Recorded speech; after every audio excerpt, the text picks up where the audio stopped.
السلام علیکم دوستو، یہ کہانی ہے طاقت کی، انتہا کی اور پھر مکمل زوال کی۔ یہ کہانی ہے اس انسان کی جسے دنیا ناقابل شکست سمجھتی تھی، نپولین بوناپارٹ۔ ایک نام جو یورپ کے تخت ہلا دیتا تھا، مگر 1812 میں اس نے ایک ایسی جنگ چھیڑ دی جو اس کی تقدیر بدلنے والی تھی۔ فرانس انقلاب کے بعد ایک نئے لیڈر کی تلاش میں تھا اور پھر نپولین ابھرا، ایک جنرل جس نے ناممکن کو ممکن بنا دیا۔ اٹلی، آسٹریا، کروشیا سب اس کے سامنے جھک گئے۔ وہ صرف جنگ نہیں جیتتا تھا، وہ تاریخ لکھتا تھا، اور پھر اس نے خود کو شہنشاہ قرار دے دیا۔ لیکن ایک طاقت ابھی بھی باقی تھی، روس کے بادشاہ نے نپولین کا حکم ماننے سے انکار کر دیا۔ یہ صرف اختلاف نہیں تھا، یہ چیلنج تھا، اور نپولین چیلنج سے پیچھے ہٹنے والا نہیں تھا۔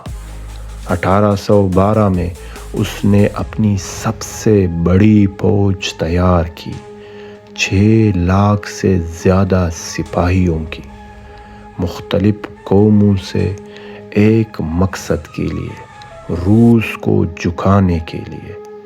جون 1812 میں فوج روس میں داخل ہوتی ہے۔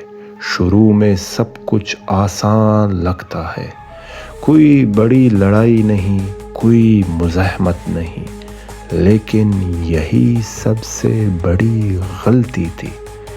روسی فوج پیچھے ہٹ رہی تھی، مگر ہار نہیں رہی تھی۔ وہ زمین چھوڑ رہی تھی، مگر امید نہیں۔ ہر گاؤں، ہر شہر جلایا جا رہا تھا، فصلیں تباہ، خوراک ختم۔ یہ ایک خاموش جنگ تھی جو نپولین کو اندر سے توڑ رہی تھی۔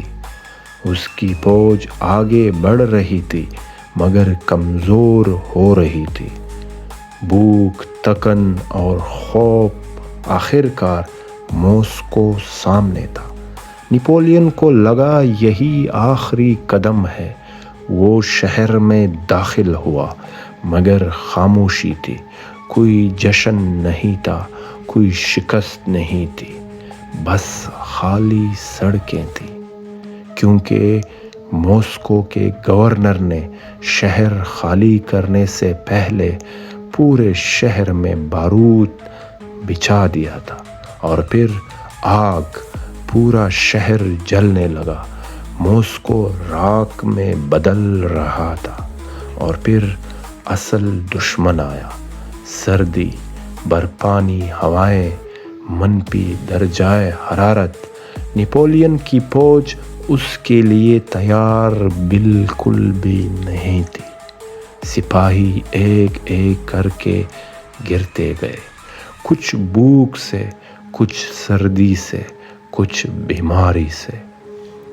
نپولین نے واپسی کا فیصلہ کیا، مگر اب بہت دیر ہو چکی تھی۔